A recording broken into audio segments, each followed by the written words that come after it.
The lunar eclipse in Taurus. Next on Horoscope Highlights.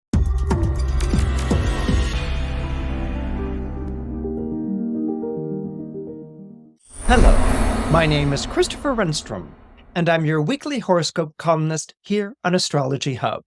And this week, I want to talk to you about the lunar eclipse taking place in the zodiac sign of Taurus on October 28th. But before I do, did you know that you could read about transits to your own horoscope sign every week by subscribing to my newsletter? Yes, go to astrologyhub.com/horoscope to subscribe. Again, that's astrologyhub.com/horoscope. Now, let's go ahead and talk about that lunar eclipse in Taurus. Something that I find fascinating about the eclipses that we've been dealing with, and basically what we're going through right now, is what astrologers call eclipse season. That's where you have a solar eclipse followed by a lunar eclipse. Some years you have a lunar eclipse followed by a solar eclipse, and some years you might even get a solar eclipse with two lunar eclipses. But this one's pretty heavy and intense on its own, so I don't think we need any added lunar eclipses being thrown on into the mix. What's fascinating about this is a sort of running theme, which one can see when one goes ahead and looks at the planets. And as astrologers, this is what we are always looking for. Recently, I've been talking to you about Mars square to Pluto that was taking place in the week that preceded a solar eclipse in Libra, and then the following week there was a Sun-Pluto square. So you can get a sense that there was a lot of Mars and Pluto energy that was going on as the planets were forming squares on either side of the eclipse that took place in Libra. What's interesting about that is Libra, of course, is ruled by the planet Venus. Now we're moving into a lunar eclipse in Taurus, and Taurus is ruled by the planet Venus. And once again, we see Mars is a very powerful player. Mars was the planet with its square to Pluto that started off those 3 weeks around the solar eclipse in Libra that were so tumultuous and difficult. And once again, with this lunar eclipse, Mars is playing a role because it will be opposing Jupiter in the sky. And that's going to play a very, very pivotal point in the upcoming transits. But let me break it down for you, because at this point, it always starts to sound like, one of those sandwiches where one pile of meat is being stacked on another pile of meat and slathered with mustard. I think those were Dagwood sandwiches back in the day. Blondie's husband, Dagwood, always had a tendency to make those sandwiches in the middle of the night when he was feeling nervous. Well, let me break this down to you. And we switched from a Dagwood sandwich to one of those finger sandwiches served at tea. Let's talk about what a lunar eclipse means. A lunar eclipse, as you probably correctly surmise, is the counterpoint to a solar eclipse. A solar eclipse is when the moon passes in front of the sun. We all saw that to great dramatic effect here in the West just a couple of weeks ago. And the moon passes in front of the sun and blocks the sun's light. The temperatures cool, the light falls from the sky almost as if curtains or drapes are being dropped, and one is surrounded in darkness and coldness as if one is, in fact, in the direct shadow of that particular eclipse, the solar eclipse. The lunar eclipse takes place during a full moon. So where a solar eclipse is very dramatic if it takes place during the day because it's the sun's light disappearing in the middle of the day, what you have with the lunar eclipse is a full moon. So it's the full moon at night that is being eclipsed or overshadowed. In this case, it's not being overshadowed or eclipsed by the sun, but rather by the planet Earth. You see, a full moon takes place when the moon is opposite the sun. You can see this in an astrological chart. If you look in your chart and you see that your sun is in Taurus and there's a moon in Scorpio, you were born under a full moon. All right, so that's always the quickest and easiest way to find a full moon in an astrological chart. In the sky, what happens when the moon is opposite the sun is at its brightest, it's at its fullest. In the sky, what happens during a lunar eclipse is that the Earth is passing between the sun and the moon. And so it's casting its shadow on the moon.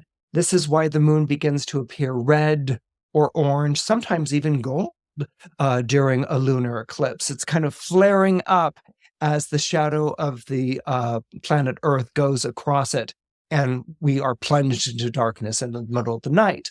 Nowadays, we turn on the flashlight on our cell phone and look around for something if we're feeling estranged in the dark. But back in the day, in ancient societies, this was a very frightening event because it looked as if the moon were being swallowed.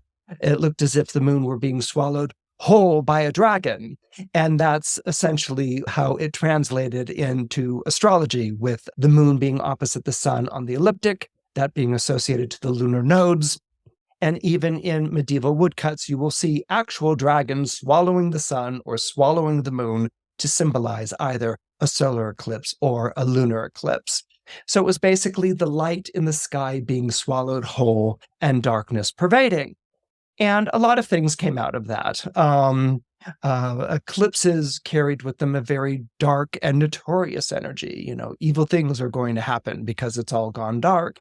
And even today in societies in Indonesia, for instance, there's this feeling, and Mesoamerica, or back in the day in Mesoamerica, but maybe it's still going on in Mesoamerica. Anyway, it comes out of those two regions. There was this idea that when the moon or the sun was swallowed whole, that the denizens of the underworld were released upon the planet and they could, have their way with us. Basically, what was being talked about is that the lights of the sky have been diminished. The ruler of the day and the ruler of the night, their governance was being diminished.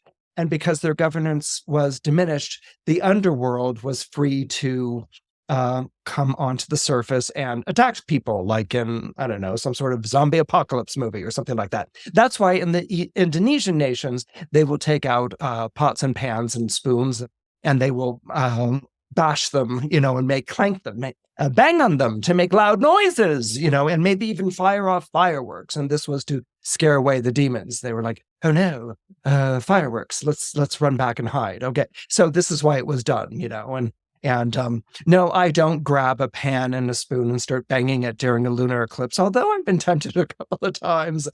But that's where that idea came from. As we got into sort of the early medieval and the Renaissance period, the eclipses became divided into two camps. So that solar eclipses were always associated with the overthrow of a king or a state head of government. So solar eclipses, when the sun disappeared from the sky, usually signaled that there was going to be a change in leadership. That maybe the king or the queen would die or be overthrown. And so anyone who was in charge of a city-state or a ziggurat or a kingdom, got very nervous whenever there was a solar eclipse in the sky. It's like, am I going to be overthrown? Oh dear, And so solar eclipses dealt with the head of state, okay, the person in charge. And lunar eclipses, because the moon rules the body, lunar eclipses dealt with the body politic. Okay, a simple way of putting it nowadays would be the people who are ruled by the head of state. So you could have a head of state who suddenly dies in office or is overthrown, and a people like, oh my goodness, what's going to happen? Our king or queen has died. We're at odds. We're in mourning, but we're also afraid that we've lost good governance. Or if there was a lunar eclipse, it could be there's a blight upon the land. We're suffering plagues. We're suffering a drought. Things are dying, or economic times are hard. And so we're going to turn around and blame the heads of state and storm their castles and things like that. So eclipses would go back and forth in particular dominions. The solar eclipse always dealt with the head of state, and the lunar eclipse dealt with the body politic. Lunar eclipses have also carried on that idea of dealing with body or health issues. So if there's a lunar eclipse in Taurus, and if that has any sort of connection to perhaps the sixth house or the rising sign, there might be health matters that you want to go ahead and take a look at. A quick side note about eclipses and health matters is that what's kind of nice is that they give you the heads up ahead of time, before things become really dreadful, so that you have plenty of time to go ahead and nip it in the bud or take care of it. So that's That's actually one of the positive things that can come out of an eclipse. So with the lunar eclipse, what we're going to be experiencing is basically trouble in the land, trouble in the body politic. Nowadays, I could already hear people saying, "Oh, really? This is relegated to just this one lunar eclipse? Do you know how long there's been trouble in the land and the body politic?" Okay, I understand all those things, but this is going to become more acute. This is going to become more powerful. How we might register it in our day-to-day lives is that we might register a sort of physical unease. That's not necessarily a health matter, but it might be something in which we feel very physically uncertain or anxious or maybe even upset about a situation. Moreover, if we go into the astrological sign of Taurus, there could be difficulties in areas of life that are associated with the zodiac sign of Taurus. Okay, so on one hand, there might be difficulty with cattle, but I don't think all of us own cattle. But more specifically, there might be difficulty around issues around possession, around property, around the things that you own, or the land that you work, or maybe even the trade or the job that you work. There may be issues around that. And of course, because Taurus is famously associated with money and finances as well as property, there might be issues around the area of money. Okay, and the issues are going to be rifts. Okay, that's always a really hard word to pronounce. Rifts. RIFTS. Rifts. Splits over money, splits over property, splits over dominion, because this is what's going on when we get an opposition. The sun and the moon are opposite one another in the sky, and so there's a split. Okay, this is not the same thing as a dispute, okay, which would be a square. A square can be more combative, and we're going to have it out. We're going to argue. We're going to pursue agencies, and this is what's going to happen. What can happen with an eclipse or any sort of planetary opposition, and perhaps the most dramatic example of a planetary opposition, would be the opposition of the sun to the moon. Okay, and so it's been eclipsed. So there is this split, there's this rift, and it doesn't look like there's going to be any sort of mending, or at least any sort of mending soon. Now, the next thing we're going to want to naturally ask ourselves is, what's going to be the caliber of this rift? What's going to be the caliber of this split? Is this something that needs to happen in order to move forward? You know, that might, for instance, be a cardinal split or cardinal rift. Is it something that can somehow be mended or negotiated, or maybe we can play around with some variables and bring people back to the table? That would be a mutable eclipse, okay? Because mutable signs are kind of known as the easiest signs for these rifts or these splits or even squares to take place in, because mutable signs are willing to try a different position or try another approach. This is the beauty of mutable signs. They're very accommodating. Now, the word accommodating can sometimes put people in mind of like accommodating, like easy, like, you know, we'll just say whatever they need to go along with something, or maybe there's something servile about the word accommodating. No, accommodating is wanting to figure out a fit, okay? And this is the beauty of the mutable signs. They're always working to find how to make something workable or to make something manageable. And so that's why oppositions and squares and mutable signs are actually sort of considered to be the lighter of all the possible difficult or negative aspects that you can have. But this lunar eclipse isn't taking place in a mutable sign. And this lunar eclipse isn't taking place in cardinal signs. This lunar eclipse is taking place in fixed signs. And these are probably the most fixed of the fixed signs, and that would be Taurus and Scorpio. We are in the season of Scorpio right now, so we can identify the sun really quite easily. It's in the zodiac sign of Scorpio. And if the sun is in the zodiac sign of Scorpio and we're going to have a lunar eclipse, that could only mean that the moon is in the zodiac sign of Taurus. And what you want to do when you look at this kind of an opposition or this kind of split is that what I'd like to do is sort of put them on a seesaw. You put Scorpio on this side and you put Taurus on this side, and you look at the things that make them essentially Scorpio and make them essentially Taurus. All right. So what are Scorpio and Taurus going to have in common? Well, what they're going to have in common is basically property and possessions. All right. Taurus, we already know, is associated to land and territory. Bulls get very bullish about defending their territory. And Scorpio has an association to land as well. We might be like, really? It's kind of like the association of Scorpio to land. Well, Scorpio's association to land is the things that are buried beneath it. All right. Scorpio is ruled by two planets, Mars and Pluto. If we take the modern ruler, consider the modern ruler Pluto for a moment, we know that Pluto was named after the Greek god Hades, and Hades was lord of the dead. So everything that's been buried underneath the soil is ruled by Pluto or falls within the realm of Scorpio. This is why Scorpio rules over bodies and corpses. Remember that the Day of the Dead is celebrated in the season of Scorpio. And this is why Scorpio also rules over seeds, things that are planted in the soil. Seeds that are planted in the soil that will come to life, flower, and burst to life in the season of Taurus.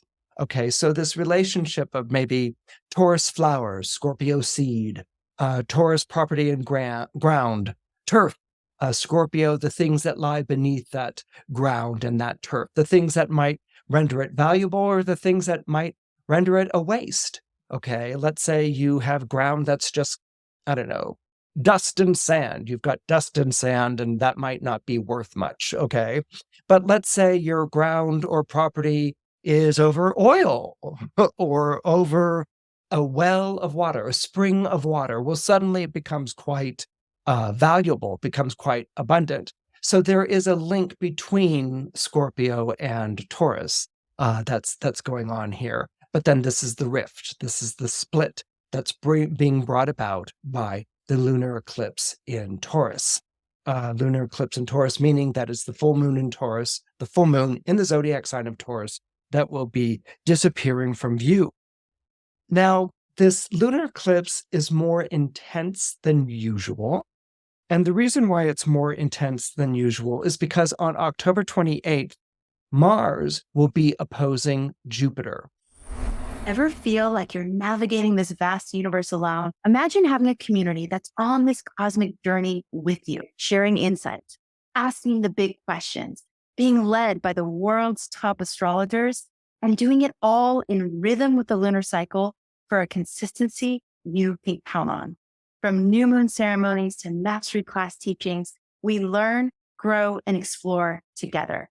Ready to find your astrological tribe? Join us in the inner circle during our special open enrollment period and lock in the best pricing that we offer all year. Just click the link in the description of this video or podcast, or go to astrologyhub.com/inner circle and join us today. I can't wait to see you on the inside. Mars will be opposing Jupiter, all right? So not only are we having a lunar eclipse on October 28th, but Mars will be in Scorpio, and Jupiter, as we all know, is in Taurus, and the two of them will be forming an opposition. So whatever tensions are building to a fore, whatever has been underneath and rumbling and threatening to come on out, whatever dark denizens are going to come out during this lunar eclipse, they're going to come out in full force, not only because it's a lunar eclipse in two intensely opposite signs, Taurus and Scorpio, but that lunar eclipse is taking place on the same day that there is a Mars and Scorpio opposing the Jupiter in Taurus. And in addition to that, just because, sometimes the planets like to have a party, we've got Mercury, the other M planet. Okay, we have Mercury also forming an opposition to Jupiter on that October 28th before it goes and conjoins or takes the side of Mars on October 29th. So there's a lot that's going on here. So when we first take a look at this, clearly our eye is going to go to Mars and Scorpio. Why is our eye going to go to the Mars in Scorpio? Usually the eye goes to Mars pretty quickly. There's a tendency with astrologers to be like, where's that Mars? Where's that Saturn? Where's that Pluto? Okay, to sort of like ferret out where those nasty little malefics might be hiding. So Mars, we're going to go and we're going to see that Mars is in Scorpio, and we're going to see that Mars is in its own zodiac sign, Scorpio, meaning Mars is the ruler of the zodiac sign Scorpio. So not only are we in Scorpio season, but Mars itself is in season because it's traveling through the zodiac sign of Scorpio. So we want to take a moment and really think about what is Mars in Scorpio. Mars, we know, is named after the Roman god of war, who himself was named after the Greek god of war frenzy. Okay, by the time Mars is adopted by the Romans, he's kind of cleaned up a bit and made more noble. But the Greek Mars, Ares, that was his name, was known more as Berserker Fury, and a god that really went looking for trouble and delighted in it, and was bloodthirsty, delighted in the blood of battle. And the Greeks, with the Greeks, nobody likes Mars. With the Romans, Mars is kind of like, a champion, and there's heroism that's attached to him. But with the Greeks, nobody likes Mars. He's just interested in destruction. So Mars rules the zodiac signs of Aries and Scorpio. And here you can see there are two very different temperaments. The first thing that gives away a difference in temperaments with these two signs is that they take place at almost opposite times of year. Mars in Aries is right at the beginning of spring, okay, or Aries is the zodiac sign that's associated with the spring equinox, the start of the new agricultural year. And Mars in Scorpio is associated with the time of year where everything has passed away. Everything that was planted, flowered, bloomed, and bore fruit in spring and summer is now laid low. And I'm referencing the Northern Hemisphere here. And I'm referencing the Northern Hemisphere here, not because I'm Northern Hemisphere eccentric, but because astrology and the imageries and the ideas that inform us about the planets and the zodiac, astrology begins in the Northern Hemisphere, and astrology is very much connected to the Northern Hemisphere calendar. So here in the Northern Hemisphere, Aries is the start of the agricultural year, and Scorpio is the end of it. And so you basically have Mars in Aries, which is the thrust, the passion of getting things up and going, the intensity of that if you don't get it up and going very quickly, it's going to be wiped out. And if you look at spring and what goes on in spring, you can see that. I mean, you have, plants sort of bursting through the soil and coming to life, and immediately you have the weeds that are coming out of the soil that are looking for the plants bursting to life and strangling them and killing them. Okay, so there's a real battle that goes on in spring. It's not just like spring is awakening. There's a battle. There's a battle for space. The plants come to life, they burst their green shoots through, and then they begin to struggle with one another for who can take over the territory. Anyone who gardens knows that if you don't separate or thin out those seedlings right away, that they're going to end up crowding each other out and battling for turf and territory. That's when we get into Taurus, all right? So Aries is really about getting things up and going, because if you don't get it up and going, then you're going to be second or third, and you're not going to be at the head of the pack, and you can be wiped out. You can get taken down. You're not going to be as strong. So it's life bursting forward to live, and quite aggressively. Aries is a fire sign. So Mars in Aries can be quick to anger, but also, as I found, quick to get over it. It gets angry and it kind of flares almost like a fever. And then when the fever breaks or the flare goes out, the Mars in Aries is over it. Okay, so this isn't really a position that carries a grudge, but it is a position that's looking for a fight. Okay, so Mars in Aries will not walk away from a fight. If there's a battle to be wrought, let's go at it. Let's go at it. And it likes the heat of the battle will inflame it. All right. But once the battle's done, or one side's been vanquished or the other side wins or whatever have you, then the Mars in Aries is pretty much over it. It's like, okay, that's how it turned on. That's how all things turned out. Let's go on to the next chapter. Let's go on to the next leg of the journey or the thing that we need to take care of today. So Mars in Aries can be quick to flare up and be angry, but also quick to get over the anger. That's why a lot of times when people who are in relationships with people who have Mars in Aries, what they don't really understand, and they don't always like when I say this, is give the person with the Mars in Aries space to get over it. Give them the space to get angry, to get loud. They will get over it really quickly. But if you say at the same time, don't do that, you're hurting my feelings, you're frightening me or whatever, you're making it worse. Now, that isn't to say that someone with Mars in Aries has the right to tromp over everyone else's feelings and whatever. But that's exactly what they're going to do. But if you let them do that, they will get over it and they will go back to being pretty reasonable. If they feel like they're competing with someone else, like someone else is getting just as mad or getting just as loud or saying you're frightening me and bring it down or whatever, and at a time when they're in a headspace and they can't hear it, then it will only increase in its intensity. Okay, so that's kind of how Mars in Aries works, all right? Mars in Scorpio, as I said before, is coming at the end of the agricultural year. And this is when things have been laid low, all right? So where Mars in Aries is kind of inflamed by a new combat or new conflict or maybe even conquest or contest. Let's go with contest. It's inflamed and impassioned by that. There's a kind of been there, done that quality to a Mars in Scorpio. Okay, Mars in Scorpio has lived all of that, all right? And so what Mars in Scorpio, where it's coming from, is really where things have been done wrong, where they have been done wrong, or someone they care about has been done wrong, or their community has been done wrong. All right, so a Mars in Scorpio isn't going out looking for a fight, but a Mars in Scorpio is very sensitive to someone getting away with it. Someone criminal getting away with it. Now, it doesn't mean that the person's an actual criminal, but what we have to remember in this, just to sort of break it down a little bit more here, is that there are 3 signs of justice in the zodiac: Libra, Scorpio, and Sagittarius. Okay, these are 3 zodiac signs that are very much bound up in the whole idea of justice. Libra is the letter of the law. Okay, this is the strict interpretation of the law. Scorpio, as you imagine, is eye for an eye.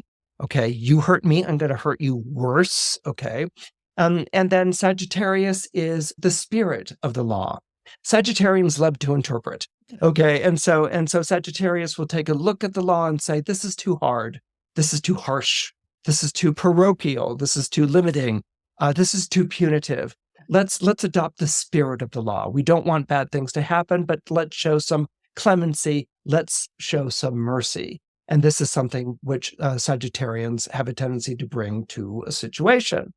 So when we're dealing with Mars in Scorpio, it's a fascinating combination because Scorpio is a water sign. So you get all the memory of the water signs, and where water signs have been hurt, and they remember that, they carry that hurt, that pain within their bodies. They carry that hurt, that memory, that pain within their psyches.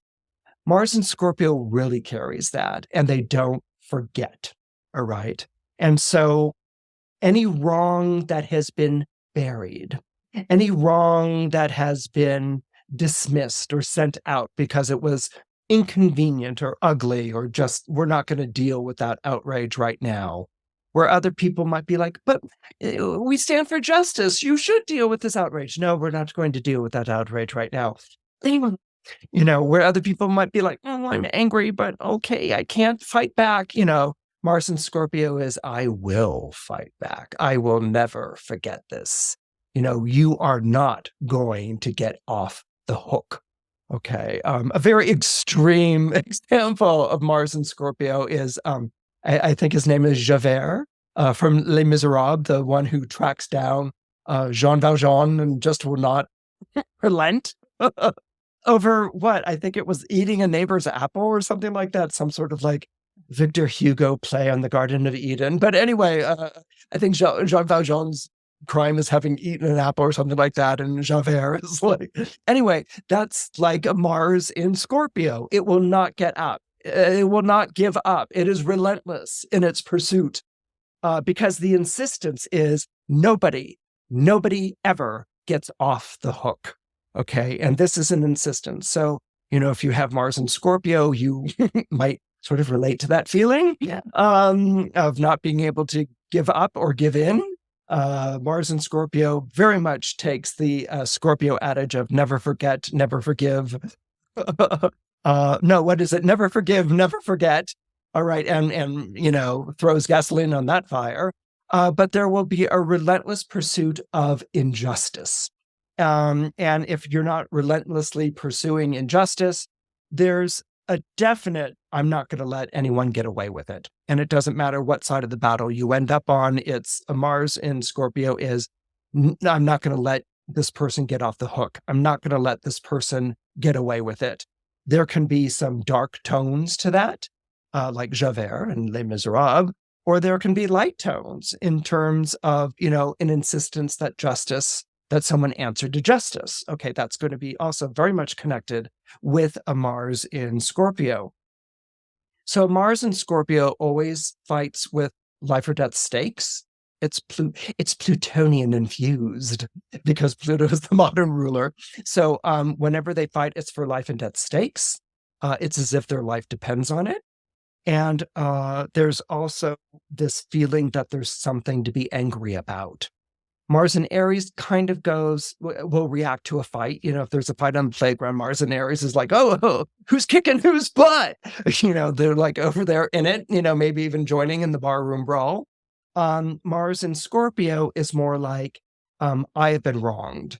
My loved one has been wronged. My family has been wronged. My people have been wronged. My country has been wronged. So there's definitely a sense of vendetta with a Mars in Scorpio and retaliation. Okay. If you hurt me, I'm so going to mess you up. And as you can imagine, a Mars in Scorpio nurses a grudge. It's not going to give it up easily. Okay. So now let's talk about this opposition to Jupiter. Lovely Jupiter in Taurus. I'm going to share with you in just a moment a quick little passage, just a quick little bit from the Iliad. I love the Iliad. I love the Iliad. It's almost an alliteration. I love the Iliad. I love the Iliad and I love the Odyssey. And I also understand how the Iliad and the Odyssey, like Shakespeare or like the Bible, can be very challenging for people.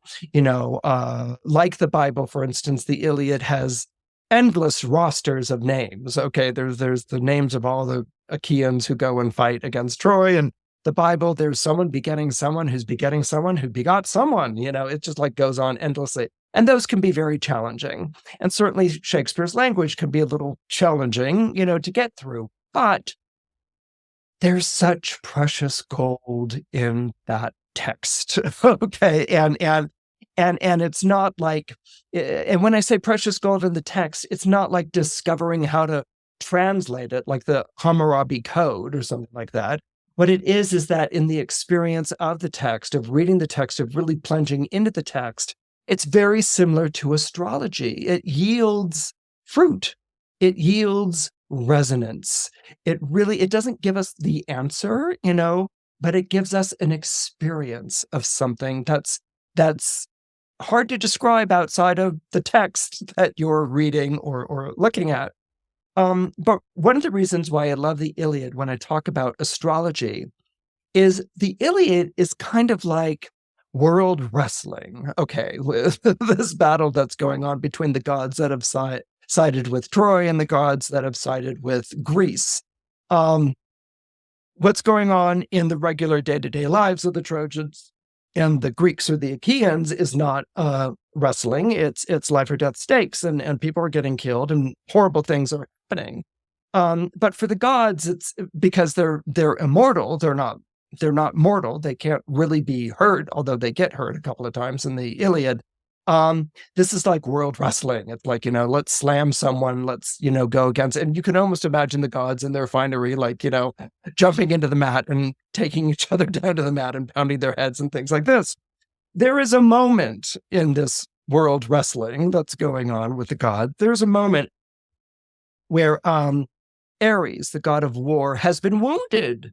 He's been wounded by a mortal. Actually, what happened is that the Greek warrior who wounds him is protected by Athena, who's really kind of the female version of Ares and also the better version of Ares.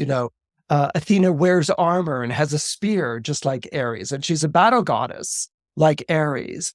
But unlike Ares, Athena is wise, okay? There's always a clear plan to Athena. And so Athena could be like a strategist in battle, whereas Ares is just like, give me a sword, sort of thing, the Greek version at least. And so there's a scuffle. And this warrior aided by Athena, who gets right behind him, she gets right behind him with a spear. This warrior spears Ares in the side. And because Athena is behind the warrior, she's behind his arm, her divinity is able to penetrate the divinity of Ares. So they spear him in the gut. And he's like, and then Athena's like, let's do it again. She's a warrior goddess. And the warrior's like, sure, I think it's Diomedes or something like that. He's like, let's. She's like, yeah. And they throw that spear into the side of Ares again in pitched battle. And they say that Ares cries out like 700 men crying out and bellowing in pain. And he flies from the battlefield. He flies from the battlefield and he goes rushing up to Mount Olympus. He goes rushing up to heaven. And he goes rushing up to his father Zeus. Zeus, by the way, fathered both Ares and Athena. But this is the thing. Athena was fathered from the body of Zeus without an intermediary, without a mother, okay? Athena is self-generated from the body of Zeus, whereas Ares is the product of Zeus and Hera, okay? And so Ares shows up on Olympus, and he's got these gashes, and he's like, ow, that hurts, type of thing. I mean, that was comedic in the way that they play it. Like, everyone else is like, fighting for blood and glory and, whatever. And he's like, ow, that hurts, and he shows up on Olympus, and he sits down next to his father, and he's like, do you see what Athena did to me? Do you see what Athena did to me? She hurt me, and there's this moment that Homer just has a beautiful way of putting it. He says, then looking at him, okay, so Ares sits down and he's like, did you see what Athena did to me? She hurt me, and Zeus just like looks over at Ares, and then looking at him darkly, Zeus, who gathers the clouds, spoke to him. I love that. Then looking at him darkly, Zeus, who gathers the clouds, like a dark cloud, right? So looking at him darkly, Zeus, who gathers the clouds, spoke to him. Do not sit beside me and whine, you double-faced liar. To me, you are the most hateful of all the gods who hold Olympus. Forever quarreling is dear to your heart, wars and battles. Truly the anger of Hera, your mother, is grown out of all hand, nor gives ground. I love that. Okay, I know I'm stopping, but I have to. Okay, so he begins with like, don't sit beside me whining, you double-faced liar. I mean, there is such contempt that Zeus shows for Ares. And this is very important because there is a contempt that Jupiter shows for Mars. All right. Now, this comes from the fact that Jupiter and Venus are the benefics in astrology. And so they're on team benefic. Okay. So Mars and Saturn are on team malefic. All right. And so where Venus is more, Venus finds a way to get along with everyone and to make everyone get along with her. All right. But with Jupiter, there's real animosity. Okay. In Jupiter-Saturn conjunctions or squares or oppositions, for instance, you can see the animosity, and it's the animosity of son against father. Jupiter is sired from Saturn, and he overthrows his father. Okay, his father Saturn, son Jupiter, and so there's a real animosity between the two of them. But what's fascinating here, when you take this from the Iliad, is the animosity that exists between Zeus and Ares is also paralleled in the animosity that exists between Jupiter and Mars. Now, some people might be like, really? I mean, doesn't Jupiter just sort of expand Mars and make it more Martian or something like that? And not really. Okay. Jupiter next to Mars can certainly be very robust. Okay. And it can be very powerful. And yeah, maybe it does expand the powers of Mars, but not in a good way. Just as a side note, when I began in astrology, there would always sort of be a sort of benefic side to a Jupiter-Mars contact in a chart. Like it was just maybe if there were faults, it's because it overreached or it wanted too much. But I have found in recent years that Jupiter-Mars contacts can actually be quite brutal in a natal chart if they show up particularly in squares and oppositions. So here, when we go to the Iliad, we have, "Do not sit beside me and whine, you double-faced liar. To me, you are the most hateful of all the gods who hold Olympus." And that makes a lot of sense coming from a planet that is about governing, and that is about humanity, and that is about good begetting good. Okay, this is one of the many things that Jupiter stands for in an astrological chart. Okay, it stands for justice. It's a planet associated with the god of justice. Jupiter, named after Zeus, the god of the polis, the city-state, good government. Okay, what is the thing that is the most inimical or bad to good government? Well, it's war, right? It's what war does. It's an invading army. It's going to upset your people. It's going to overthrow your government. It's going to destroy all your lands and properties. So there's backing for this idea that Jupiter and Mars are antagonistic with one another. And so he says, "To you, you are the most hateful of all the gods who hold Olympus." I love that. "Who hold Olympus. Forever quarreling is dear to your heart."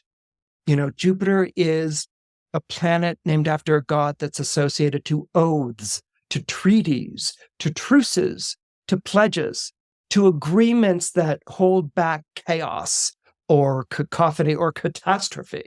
The idea of standing together, is very much connected to the idea of Jupiter. Where Jupiter falls in your chart is going to talk about how your chart is governed, okay? Because Jupiter is a governing planet in an astrological chart. So to me, you are the most hateful of all the gods who hold Olympus. Wars and battles.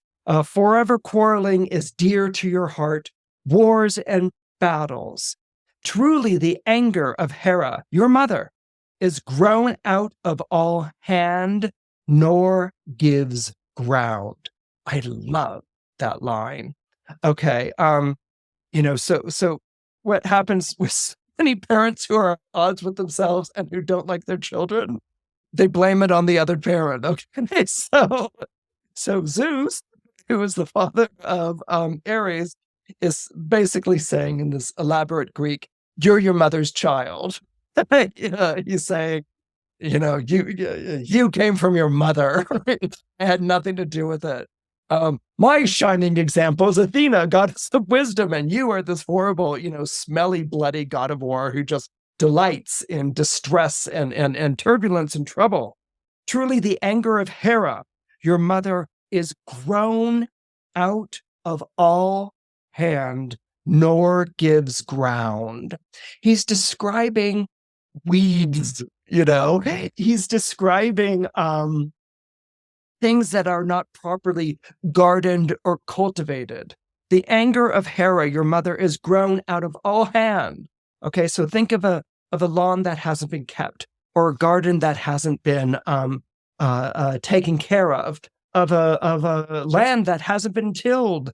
Things grow on it, and they grow out of all hand. So the anger of Hera he describes as growing out of all hand, nor gives ground. And what he does in that beautiful line of poetry is that he transforms the idea of things growing out of hand, and then the ground that it doesn't give ground. So it's describing something that overtakes, and it doesn't give ground. There's no yielding. There's no relenting. There are no ceasefires. There are no appeasements. There are no ways to effect a truce when one is in the face of this anger. It's grown out of all hand, and it doesn't give ground. Okay, it's not open to anything positive or constructive or good. It feeds on itself and becomes barbed wires of weeds, is an idea that I get, And so he says this about his wife, Hera. And then he concludes, and try as I may, I am broken by her arguments. I love that line. Try as I may, I am broken by her arguments. So Hera, who is this outraged wife, this mother of Ares, the god of war, is she repressed? Is she overcome? Is she, dealt with harshly by Zeus or whatever? No, Hera is an equal player. Okay. And so her anger is something that he has to answer for. And when he says, and try as I may, to make good for her, to show her a truce, to show her peace, try as I may, I am broken by her arguments. My pledges don't hold. My betrothals don't hold. My promises don't hold when in the face of Hera's ire. And yet I will not long endure to see you in pain, since you are my child, he continues with Aries. And it was to me that your mother bore you. Okay, so I cannot endure to see you in pain. I have a father's love for you. I don't know where it comes from, but I have a father's love for you. And since you are my child, and it was to me that your mother bore you. But, and this is the zinger, but were you born of some other god and proved so ruinous, long since you would have been dropped beneath the gods of the bright day. I love that. If you were born, I have to care that you've been hurt in battle because you are my blood, okay? And I do care. I'm your father. But were you born of some other god and proved so ruinous, long since you would have dropped beneath the gods of the bright day. If you came from somewhere else, I would have kicked your butt out of Olympus a long time ago. And this is Zeus talking. And this is Jupiter talking. Okay. And this is what I find fascinating about the planet Jupiter. Jupiter will disassociate from anything that's negative, dark, angry, or bad. Okay. Regardless of the zodiac sign it's in, by the way. Okay. And so this is where Jupiter really takes after Zeus. We have to ask questions. Why is Hera so angry? Okay.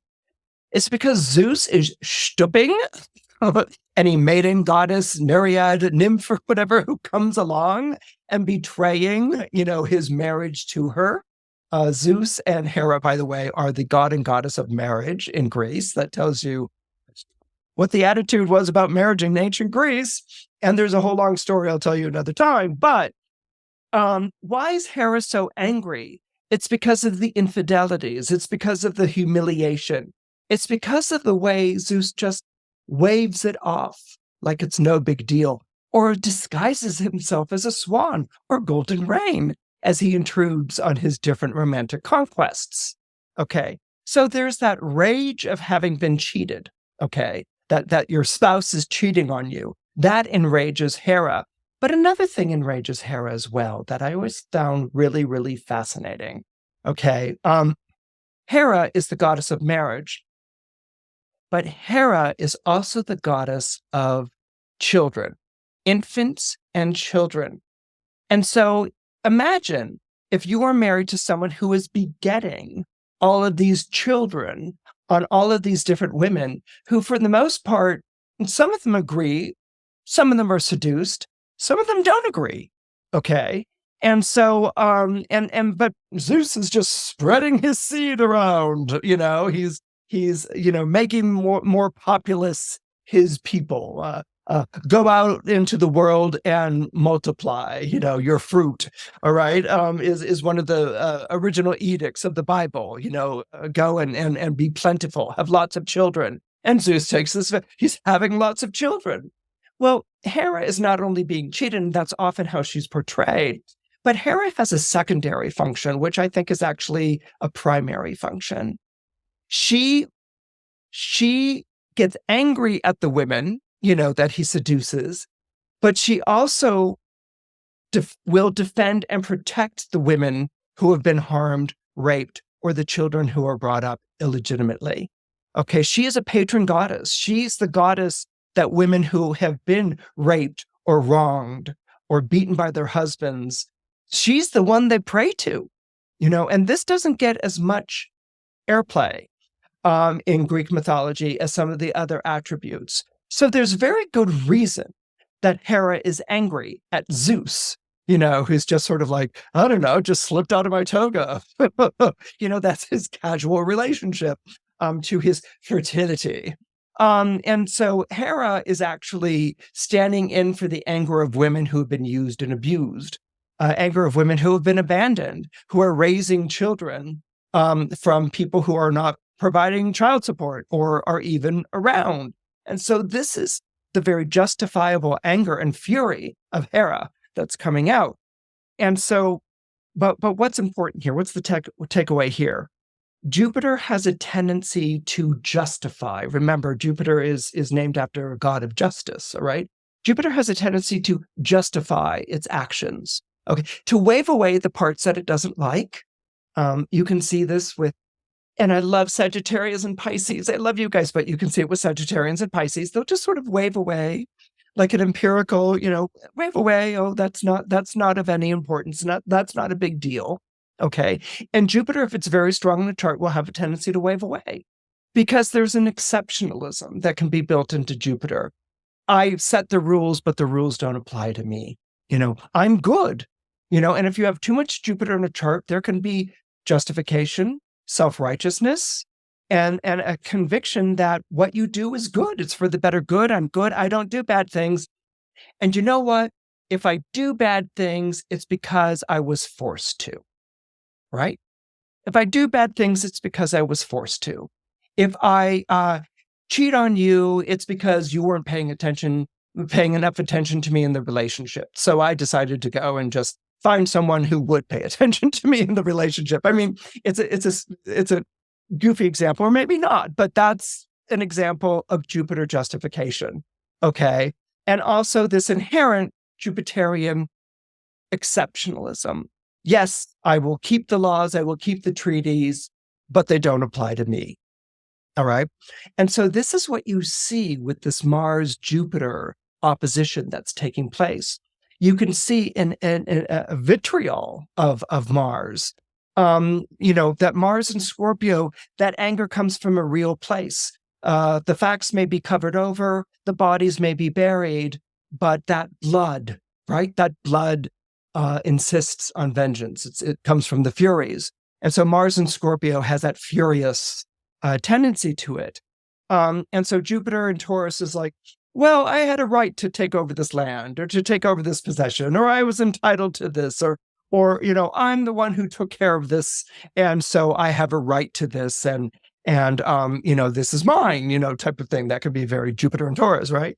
And so it's opposite of Mars and Scorpio, which is like, no, you don't have a right to the land. You can't just take it over. You can't just, pretend that bad things never happened because they don't square with your positive view of the world. And so this is the rift that we're seeing. And this might be the rift that you're experiencing in your own life, and of course, with an opposition, you kind of have to ask yourself, am I on the Mars side or the Jupiter side? Or sometimes it can happen in opposition. You play out Jupiter for a while, then you play out the Mars and you play out Jupiter, but you're probably going to be on one of the two sides. Are you with the Greeks or are you with the Trojans? And so this is what's going to be playing out, and it's inflamed. This is not like a casual disagreement. This is inflamed. This is like, I have a right to this. I worked for this. This is mine, versus you don't have a right to it. Do you know that you took it from someone? You annexed it. You took it over. You've caused pain and anger, and so it's coming back at you, and it's like, oh, you're like your mother, and you can hear the argument that's going on, and maybe it's something that you can relate to in some area of your life. Then we have Mercury thrown into the mix. Mercury always reminds me of one of those kids from, I don't know, the Bowery Street book. What was it, the Bowery Boys or something like that?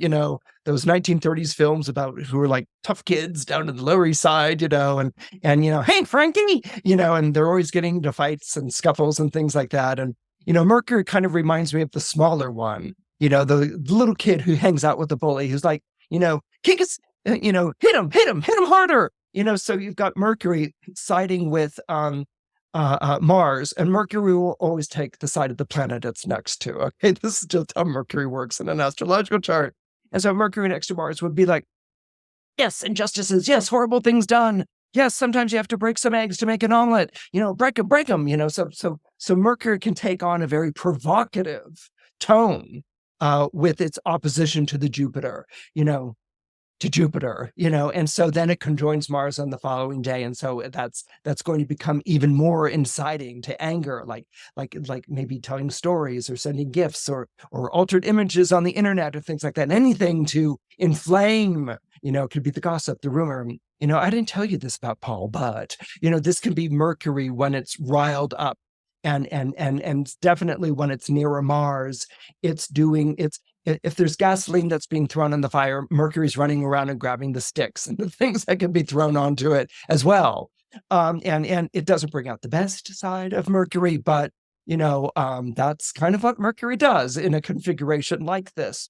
But again, this is why I like to share an example like Iliad, like the gods will change their dispositions. They will change their sides, just like the planets will change their dispositions, and the planets will change their sides depending on the particular transit or the position that they're taking up in the sky. So as you can imagine, this lunar eclipse is going to bring up a lot of incendiary feelings and a lot of rifts and splits. Now, I have to tell you, this is going to go on for 3 weeks. Sorry, but I can't make the planets move any faster. But it's going to go on for 3 weeks because we have these planetary oppositions taking place between Taurus and Scorpio. And so it's going to get very inflamed. And when it gets inflamed like this, it's hard because the flame is an infernal flame. So it's coming from a place of hurt and pain and injustice, perhaps. But because it's coming from that place, it's like one wrong doesn't make a right. So one wrong's being met by another wrong, being met by another wrong, being met by another wrong, until you end up with a Dagwood sandwich that's taking place. So wherever you are in it, whether you're the side that's been wronged or the side that's doing the wronging, and believe me, the side that feels wronged is wronging, or is perceived as wronging by the other side, and the side that's doing the wrong feels wronged. I mean, it's just, there's a lot of wrong getting wrong out during this particular part of opposition. It's hard to stop it. Okay, it's hard to stop it. But all it takes is one side to stop it. And so no matter where you fall in this rift, in this screaming match between planets that take place this week and will continue for 2 more until the next new moon, wherever you are, I'm going to ask you to take on the challenge, of being the adult in the room. So if you've got these kids screaming at each other, or if you've got people who aren't taking responsibility for the position saying, you're your mother's son, it's up to you, if you can, to be the adult in the room. You may not solve it, but you will help to bring those stampeding horses to a stop. Every day, people around the globe turn to astrology to find inner peace and fulfillment and navigate the tricky and complex world around them, only to be left lost and confused by resources that demand too much of their time, energy, and brain power. And while learning astrology isn't supposed to be simple, it's a whole lot easier when you can tap into the minds of the world's best astrology experts and a community of like-minded souls who are here to support you on your journey. That's where we come in. Welcome to Astrology Hub's Inner Circle, home for curious newbies, devoted enthusiasts, and anyone looking to use astrology to consciously navigate their path ahead and transform their lives. Inner Circle members get exclusive access to new astrologer guides each month, detailed live new moon and full moon forecast, a new mastery class each month teaching a different astrological technique, monthly live chart demos and Q&A with astrologer guides with a chance to submit your chart to be used as an example. When you sign up during this special enrollment period, you'll also get 3 bonus mastery classes. And to put the cherry on top of the cake, we're offering you the Inner Circle membership at 45% off the cost of the regular price. Now, through October 22nd, if you sign up now, you'll lock in this special price for as long as you are a member. Go to astrologyhub.com/inner circle to learn more and join us today. I really hope that you'll join us on the inside.